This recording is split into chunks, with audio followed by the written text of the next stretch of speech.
Bienvenue à Bacademy. Nous sommes très heureux de vous présenter notre plateforme de cours de soutien gratuit pour les élèves et les apprenants. Notre but, aider les jeunes à atteindre leur plein potentiel académique en leur offrant des leçons et des exercices de qualité en physique, en chimie et en mathématiques. Rejoignez notre communauté en vous abonnant à notre chaîne YouTube @BacademyLab lorsque vous allez aller sur la recherche YouTube et en aimant notre page Facebook @BacademyLab que vous allez taper dans la recherche Facebook et aussi en visitant notre site internet www.bacademy.ci. Vous pouvez également nous contacter via notre adresse email bacademylab@gmail.com ou via notre numéro de téléphone plus 225 05 06 41 01 30 qui est aussi notre numéro WhatsApp. Nous sommes impatients de vous aider à réussir. Dans cette vidéo, nous allons continuer le chapitre sur les atomes et les ions. C'est la vidéo de cours numéro 2. Je vous rappelle que ce chapitre est un chapitre de physique-chimie du niveau 4e des lycées et collèges de Côte d'Ivoire. C'est la leçon numéro 10. Nous passons au petit 4, identification de quelques ions en solution aqueuse. En 4.1, couleur des ions en solution. Certains ions métalliques ont des couleurs caractéristiques en solution. Alors donc ici nous avons un tableau dans lequel on a regroupé les ions avec leur couleur en solution. Donc si on prend l'ion Cu2, c'est-à-dire Cu2+, en solution, cet ion a une couleur bleue. Si nous prenons l'ion Fer2, en solution, Fe2+ a une couleur vert pâle. Si on prend l'ion Fer3, en solution, l'ion Fe3+ a une couleur rouille orangée. Si on prend l'ion Zn2+, c'est-à-dire l'ion zinc, en solution, ce ion est incolore. C'est la même chose que l'ion sodium Na+, qui est incolore en solution. L'ion aluminium Al3+ est incolore en solution. Donc, nous allons passer à la partie suivante. Et nous allons, en 4.2, étudier le test d'identification des ions. Alors, comment est-ce que nous allons nous y prendre? Vous suivez bien. La première identification que nous allons faire ici, c'est que nous allons identifier le chlorure en solution aqueuse, c'est-à-dire l'ion chlorure en solution aqueuse. La manipulation consiste à verser quelques gouttes de nitrate d'argent dans la solution susceptible de contenir les ions chlorure. Si des ions chlorure sont présents, alors il se forme un précipité blanc qui noircit à la lumière. Donc vous voyez ici, quand vous allez mettre en œuvre cette expérimentation, voilà ce que vous allez obtenir. Vous avez un précipité blanc en haut là, et vous allez voir que ce précipité qui est blanc, lorsque vous l'exposez à la lumière, ça va noircir. Donc, le réactif utilisé, c'est le nitrate d'argent en solution aqueuse. Ça donne Ag+ et NO3-. Et dans cette solution, nous avons ces deux ions-là. Le nom du produit obtenu, c'est un précipité blanc de chlorure d'argent qui noircit à la lumière. Ensuite, le deuxième test d'identification que nous allons vous décrire ici, c'est l'identification de l'ion sulfate, SO4 2-. La manipulation consiste à verser quelques gouttes de chlorure de barium dans la solution susceptible de contenir des ions sulfates.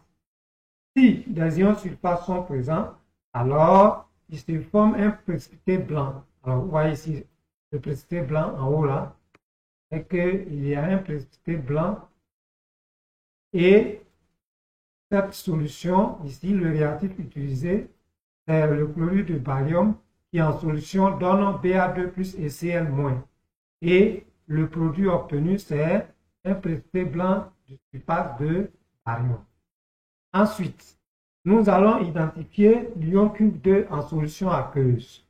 La manipulation consiste à verser quelques gouttes d'hydroxyde de sodium ou soude dans la solution susceptible de contenir des ions cuivre 2.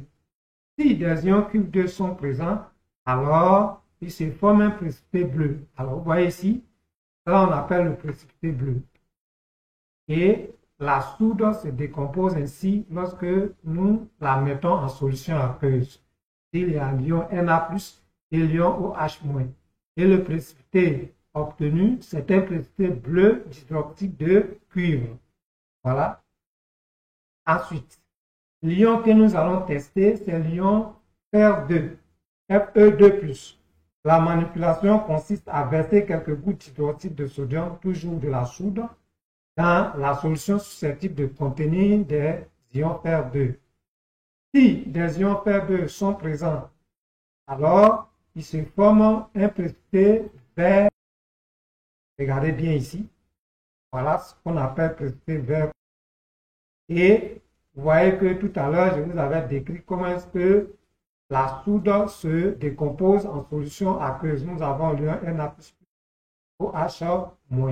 Et le produit obtenu est un précipité vert pâle d'hydroxyde de fer 2.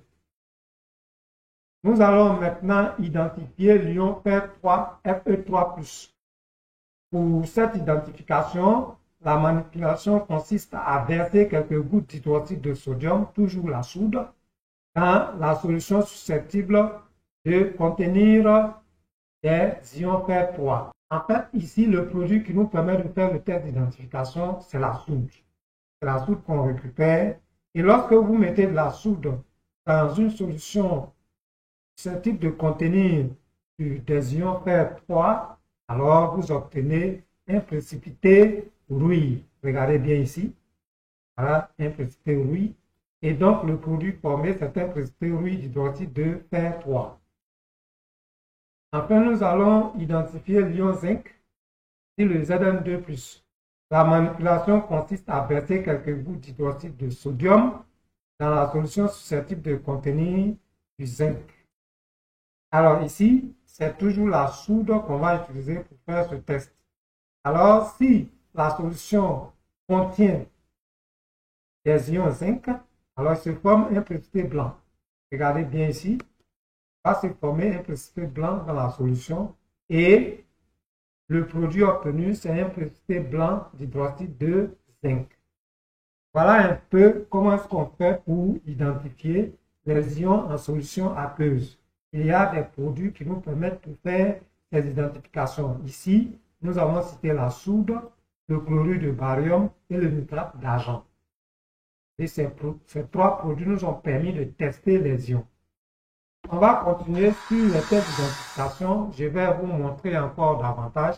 Caractérisation des ions chlorure, Cl-, Cu2, Cu2+, et Fe2+, avec Fe3+. Vous voyez, c'est la même chose. On a pris le nitrate d'argent, on verse quelques gouttes dans une solution contenant des ions chlorure. Il se forme un précipité blanc qui noircit à la lumière, c'est ce qu'on a dit. Ensuite, nous prenons de la soude, nous versons quelques gouttes dans une solution qui contient des ions Cu2+, et vous voyez qu'il y a un précipité bleu qui se forme. Si nous prenons de la soude, que nous versons quelques gouttes dans une solution contenant des ions Fe2, Fe2+, alors nous obtenons un précipité vert. Et enfin, si vous prenez de la soude que vous versez dans une solution contenant des ions Fe3, c'est-à-dire Fe3+, vous allez obtenir un précipité rouille. On continue toujours dans ces explications pour que vous puissiez mieux comprendre. Nous prenons un tableau qui va récapituler tout ce que nous venons de dire. Les ions recherchés, c'est la première ligne. Ensuite, nous avons le réactif caractéristique et nous avons le résultat observé si les ions sont présents. Donc, si nous prenons du cube 2, c'est-à-dire le produit recherché, c'est l'ion cube 2, c'est-à-dire Cu2+. Alors, on utilise l'hydroxyde de sodium. Et lorsque vous versez quelques gouttes, vous obtenez ce précipité. Et ainsi de suite pour les autres. On avait déjà décrit tout ça. Vous voyez que maintenant, pour le chlorure, vous voyez que le précipité blanc noircit à la lumière. Voilà comment ça noircit. Et quand vous allez obtenir un précipité blanc, comme ce qu'on a vu ici, Et si vous exposez ce précipité blanc à la lumière, vous allez voir que ce précipité blanc va noircir. J'espère que vous avez compris tous ces processus. Vous allez reprendre la lecture de la vidéo pour mieux comprendre. Il n'y a pas de méthode fétiche. Il faut lire, il faut écouter et vous allez comprendre. Nous continuons toujours avec un autre document. Regardez bien. Test d'identification de certains ions. Test d'identification pour détecter la présence de certains ions. En solution aqueuse, on peut réaliser des tests. L'aspect du précipité permet d'identifier un ion présent dans la solution. Donc, c'est comme tout à l'heure, nous avons l'ion testé, le réactif utilisé et le résultat du test avec la formule du précipité. Cette fois-ci, nous avons ajouté la formule du précipité.